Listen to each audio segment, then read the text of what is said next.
Hey guys, it's Dennis and doing on today. We're unboxing the Segway eKick scooter. So there's nice styrofoam here, and we have it on both sides so nothing flops around. And over here, the grip on it looks really nice. So let's get this out of the box.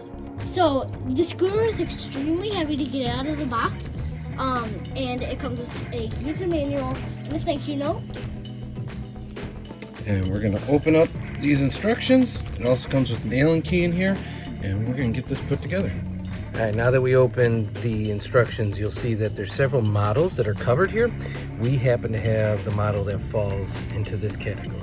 So depending on your model, you'll have a little different setup.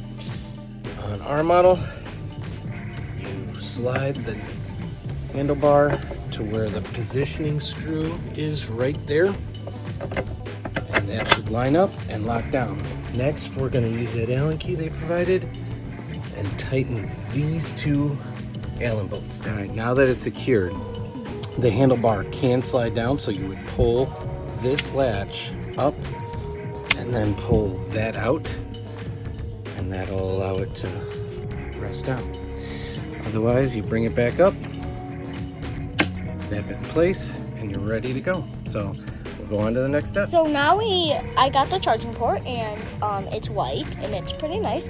So we have this port right here, which will go right there.